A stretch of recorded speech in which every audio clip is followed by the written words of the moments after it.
দর্শক আসসালামু আলাইকুম। আমি ডাক্তার আহমেদ নাজমুল আনাম, শিশু কিশোর নবজাতক এবং শিশু হৃদরোগ বিশেষজ্ঞ। বরাবরের মতে আপনাদের সবাইকে স্বাগতম জানাচ্ছি।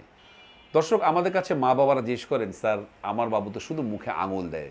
সাধারণত 3 মাসের বাবুরা এইগুলো করে, মাউথিং বলে, অর্থাৎ বারবার মুখে আঙুল দেয়, যা কিছু পায় সব কিছু মুখে আঙুল ঢুকিয়ে দেয়। তো এটা নিয়ে মা বাবারা বিব্রত থাকেন।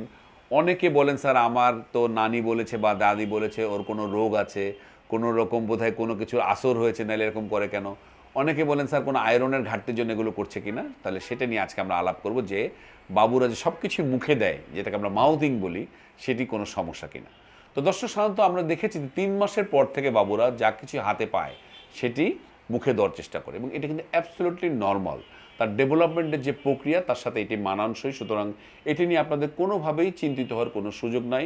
এর সাথে কোনো রকম অন্য কোনো কিছু সম্পর্ক নাই, কোনো বিশেষ আয়রন বা ভিটামিনের কোনো ঘাটতির কোনো সম্পর্ক নাই, বা অন্যান্য যে ব্যাপারগুলো আমি আলাপ করছি তার সাথে কোনো সম্পর্ক নাই। এটি একটি ন্যাচারাল প্রসেস, প্রতিটি বাবুর জীবনে এটি আসে। তবে হ্যাঁ, আমরা বলবো যে এটারও কিন্তু কিছুটা সময় আছে। এই মাউথিং বা সব কিছু মুখে দেওয়ার প্রক্রিয়া যদি 2 বছর পর্যন্ত, এটা নর্মাল। সাধারণত আমরা বলছি 18 মাস পর্যন্ত এটি থাকতে পারে।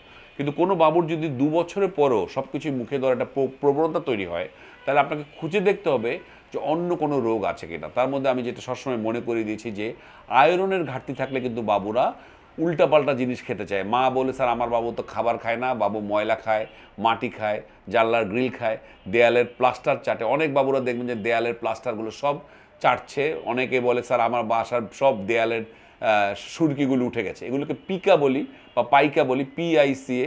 আয়রন যদি স্বল্পতা থাকে তাহলে কিন্তু বাবুরা খাবার খাবে না।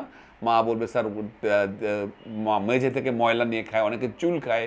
তো এগুলো আমরা আমাদের ক্ষেত্রে দেখেছি, এটা কিন্তু আয়রন ডেফিসিয়েন্সির একটি লক্ষণ। সুতরাং আপনার বাবুর ক্ষেত্রে কিন্তু এটা মাথায় রাখতে হবে। আপনি যদি দেখেন এই সব কিছু মুখে দেওয়ার প্রবণতার সাথে যদি বাবুকে মনে করেন দেখেন একটু ফ্যাকাশে দেখা যাচ্ছে, অনেকের হাতের তালু পায়ের তালু একটু হলদে দেখা যাচ্ছে, তাহলে বুঝতে হবে এটা কিন্তু আয়রন ডেফিসিয়েন্সির জন্য হচ্ছে। তাহলে দুটো ব্যাপার আপনাকে মাথায় রাখতে হবে। একটা হচ্ছে যদি কোনো রকম আয়রনের স্বল্পতার লক্ষণ থাকে তাহলে আপনি অবশ্যই সতর্ক হবেন। তাহলে বুঝবেন এই সব কিছু মুখে দেওয়ার প্রক্রিয়া আপনার বাবুর কোনো একটা রোগের বা আয়রনের ঘাটতির লক্ষণ।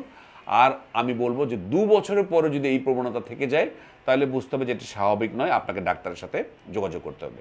এবং যেটি সবচেয়ে বড় ইম্পর্টেন্ট ইনফরমেশন, আপনার দায়িত্ব কি, আমি বলবো আপনার বাবুর আশেপাশটা যেগুলো সে ধরে সেগুলো সবই যতটা সম্ভব পরিষ্কার পরিচ্ছন্ন রাখা, তার নখগুলো পরিষ্কার রাখা, তার হাতটা সবসময় ধুয়ে রাখা, যাতে সে যা কিছু মুখে দিক সেটা জানি জীবাণুমুক্ত হয়। আদারওয়াইজ এই মাউথিং বা সব কিছু মুখে দেওয়ার যে প্রবণতা, তার সাথে অন্য কোনো রোগের কোনো সম্পর্ক নেই।